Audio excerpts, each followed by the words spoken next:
Greetings, gamers. I'm LotusCrane, and welcome to the second episode of my instructional series on the Secret World. Now, if you're strapped for ability points or packs, one of the best ways to farm both is to run the side missions in the Shadowy Forest region of Transylvania.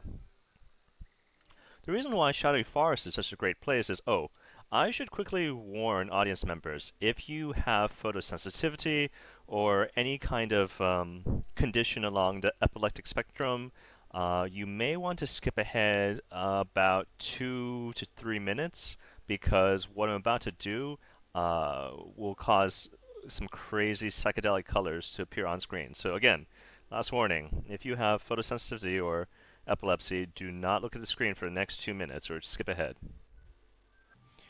But right, getting back to the tutorial, Shadowy Forest is great because it actually has a whole bunch of really fast, relatively high experience point and packs rewarding side quests within close proximity to each other, so you can really rack them up in half an hour or so. Alright, even though I'm in rainbow mode, I'm going to pick that up. A Sword of Nasties, it's second from the top if you can't see it at home. So I have about 2 minutes to run to the end of the mushroom path to complete that quest, but along the way, I can pick up these Orochi ammunition and weapon crates. So the entire reason I'm doing this is you can find plenty of perfectly good online tutorial videos for each individual side quest. And I'm not going to try and duplicate that because there's really no need to. What I'm doing is I'm showing you how to do pretty much all of them, or most of the important ones, together within half an hour. And this means doing several side quests at the same time. So I'm going to go ahead and cancel the streamed effect since I finished that mission. And I'm not going back to where those boxes spawned. You could go back there and those... Oh, whoops, wrong way. You could go back there and those boxes will respawn, and you can just turn that mission in.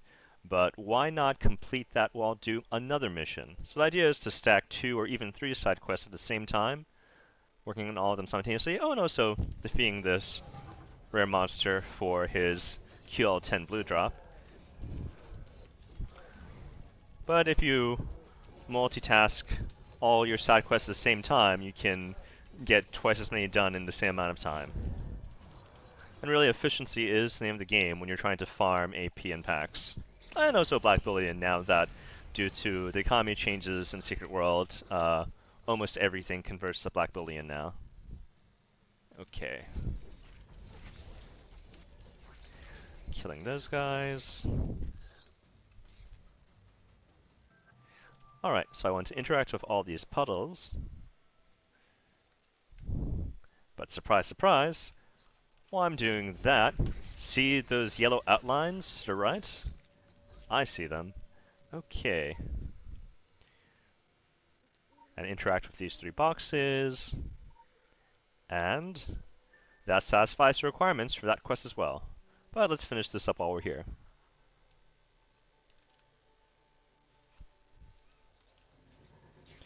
So we already finished and got credit for Shroomed. That's turned in.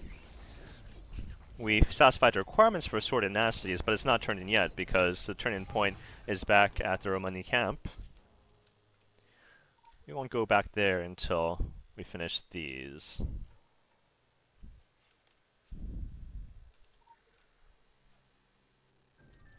Oh, there we go. Imperial Eldritch Swarm. That way there won't be an AoE to damage you. Okay, so we could turn in these 2 quests at the Roman camp, but let's skip ahead to this Animal Leap, the Whisper Woods. Okay. And move directly south. Pick up this side quest. There is another side quest over here, but it takes a bit longer than I think it's worth, than what it's worth. And since we want to kind of maximize the experience and therefore the AP and packs ratio, AP and packs to time ratio, we're just going to skip the missions that are just too annoying to be worth it.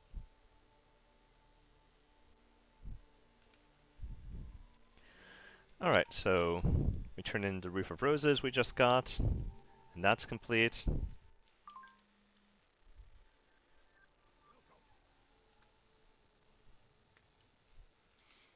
We'll go ahead and put Assorted Nasties in that box.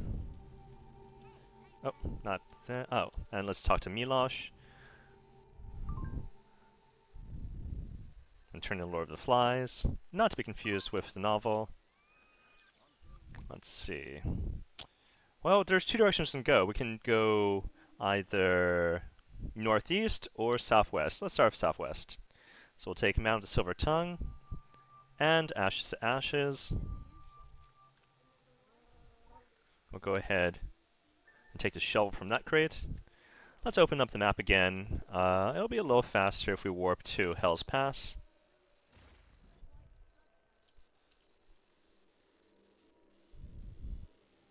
Sometimes it takes a few seconds for the textures to load in when you're warping. Then again, if I had a better computer, maybe it would just be instantaneous. I'm not sure. I would need a better computer to know for sure.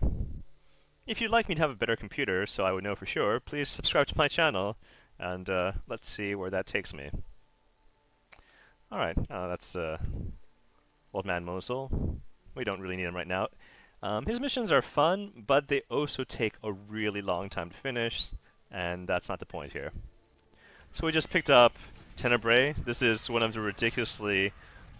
I don't understand why it's this quick and easy. It's literally just pick up that mission, kill that giant spider, and oh look, it's almost 150k XP. Really closer to 200k since I have the membership bonus. Yeah, that... I'm not sure why that mission is that fast and easy and that profitable. I really hope that Funcom doesn't see this and decide to nerf that quest. It's great. I love it. But yeah, I have to admit, it's almost too good.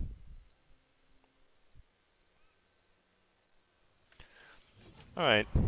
Because this guy has so many leech effects, he can be kind of annoying, so you know what, frankly, I'm just going to go ahead and use my wings on him, because it's okay.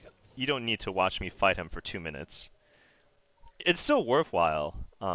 It's not that bad, but I mean that fight could take up to a minute or 90 seconds or even 2 minutes, depending on your build. So I would really just rather not deal with that.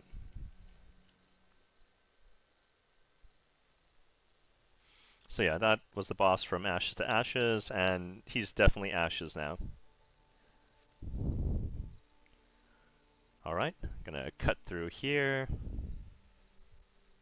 You know, this countryside would really be beautiful if it wasn't for all the monsters trying to kill you.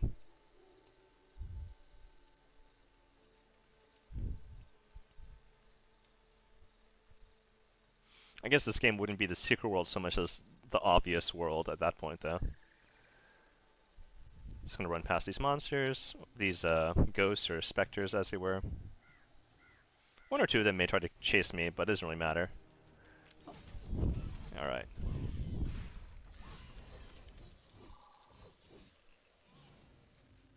Yep, alright. That was beyond its maximum chase distance. Oh.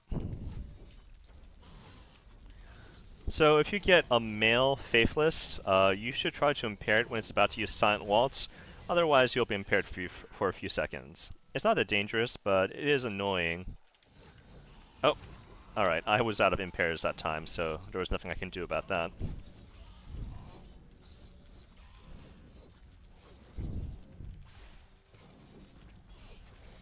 So whether or not you get the coffin is pretty random. I'm actually not sure if its current location shifts, but from the guides I read 2 years ago when I did this for the first time, this second cross-shaped tombstone from that obelisk seems to be the most common place for it to spawn. Occasionally, I've gotten the coffin to pop on the very first shovel, but then again, sometimes I've had it pop on the 10th shovel, so... Oh no, lost connection to server. Alright, I've reconnected. Time to shovel that spot again. Oh, look, first try after coming back. Alright, I guess that's fair. Alright, we found the right shovel, but let's see.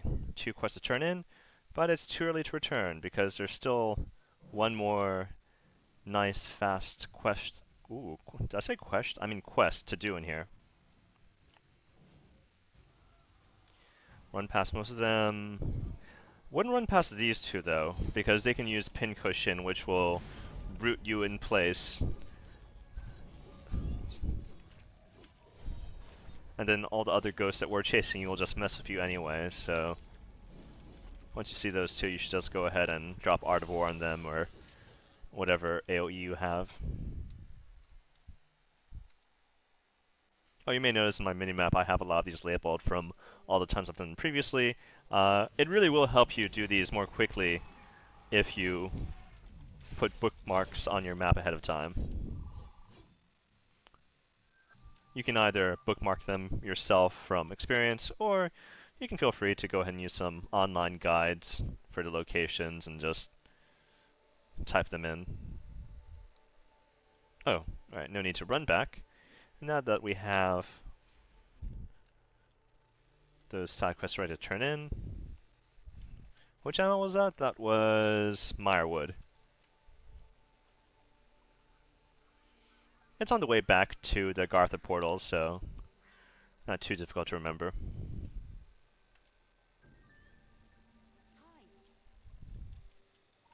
Plant those flowers, make everyone happy. Collect more XP and therefore AP, some more Black Bullion, some more Pax.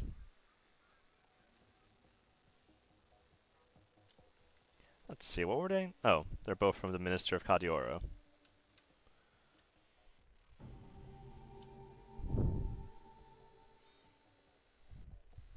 Alright, 2 more done. We'll take Crying Wolf, and we'll take the Syringe Gun.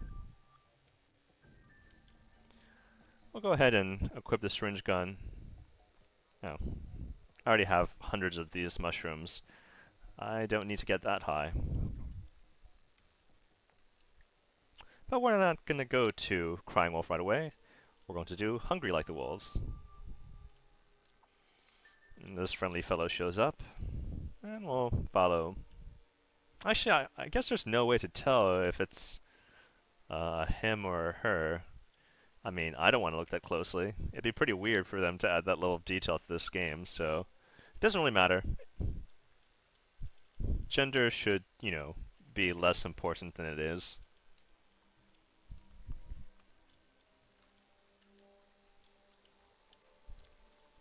Now, if I'm following the lone wolf, is it still really alone?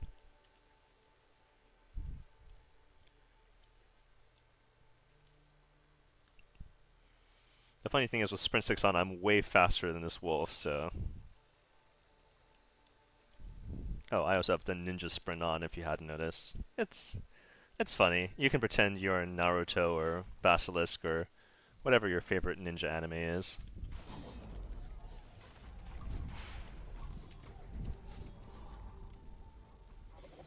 Oh, whoops. That one's still alive. Alright, not anymore. Okay. Now before going northwest to the shaded area on the minimap, can I divert to... Here we go. Let's look at this note. Cruel nature. Sounds reassuring. But let's ignore that too, and go on to Red Hand Down, which is a mere few steps away. Jump over to Helicopter Blade, because why not?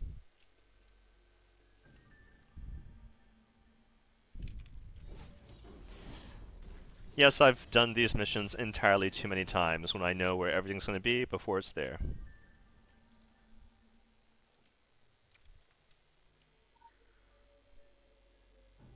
And that's Red Hand Down. Okay. Even more XP and therefore AP, and Black Bullions and Pax. Right. Go ahead and use the Syringe Gun on that. Kill it onto the next tier. Come over here! I hope I'm not going to be accused of violating copyright by using Scorpion's catchphrase, but it doesn't really matter. It should fall under fair use policy by this point.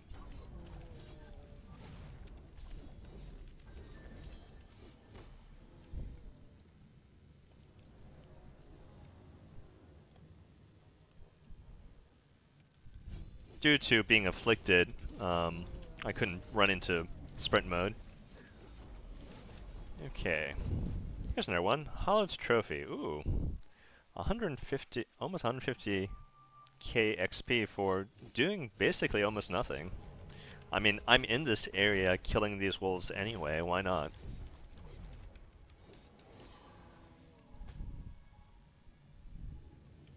So I'll go ahead and destroy this trophy. Alright, apparently that was a hallowed brazier. Brazier? Not brazier. Brazier. Brazier? Okay, so sometimes with uncommonly used words, I know how to read and write them, but how to actually pronounce them? A little bit of a mystery.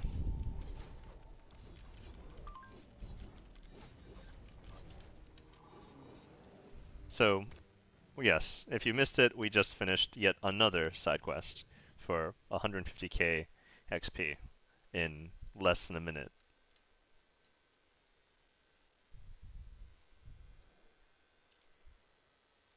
Let's see. Crime Wolf.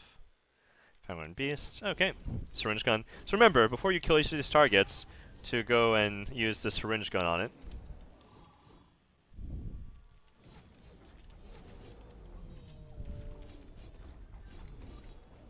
It used to be that if you that you could glance with the syringe gun, and if you did glance, that you wouldn't get credit for drawing the blood. But I think in an update a few months ago they changed that, because I feel like even when the Skull Taker uses Tough Pelt and starts to glance my attacks, even if it glances the syringe gun, it still seems to give me credit. So that's nice. Otherwise, that last one, the Skull Taker, could be prohibitively difficult for people who didn't have a high enough hit rating and or who weren't impairing Tough Pelt. But Tough Pelt is so fast that it's often difficult to get the timing right to impair it. Alright, let's see. Back to Cruel Nature. Oh, what? They really chased me out here? Didn't think their range would be so far. Alright. It should be around... Oh, there we go. These objectives don't have yellow highlights or outlines until you're close enough.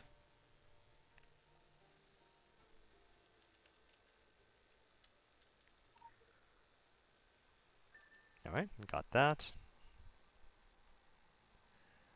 It's certainly better to kill these wolves if they've respawned by the time you're back. Because even if they only see you, what will happen is you'll still be considered aggroed until you run far enough away. And so you won't be able to reactivate sprint. Wait, someone? Okay, there we go. You won't be able to reactivate sprint until you're pretty far away. It's actually faster to just kill them than to keep walking past them until you can activate sprint again. So, like a ghoul to the slaughter, but no, once again, we are not heading towards the quest we just picked up. Because it was simply on the way to something. Ooh, another rare monster. So in the course of doing all these side quests in Shadowy Forest, it's easy to kill 2 rare monsters and take their cure 10 blue drops.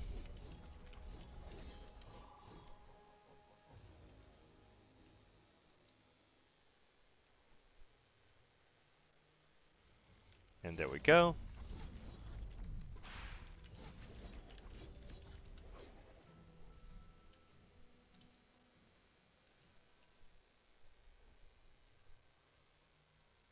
And we're off to finish up Cruel Nature.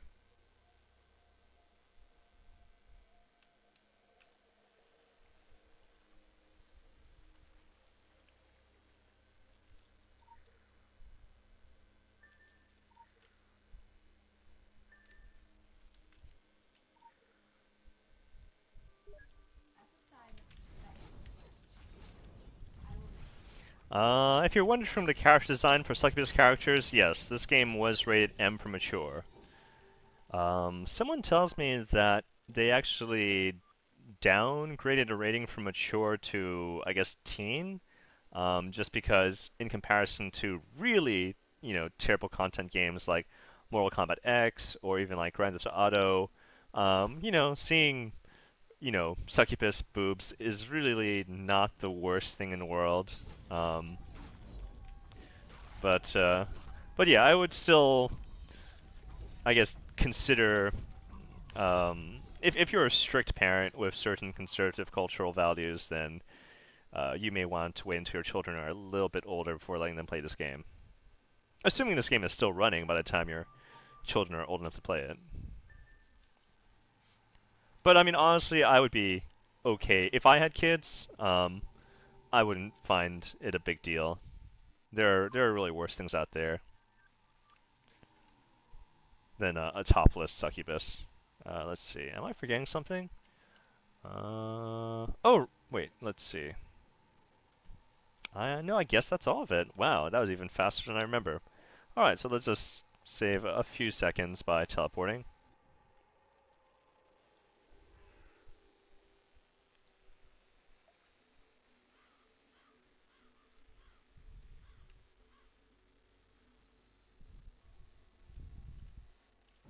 Return that wooden knight.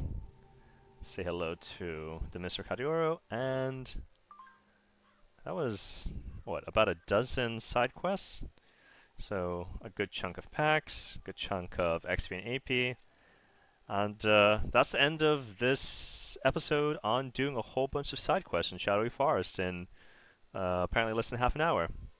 Alright, thanks for tuning in. I'm LotusCrane, signing out.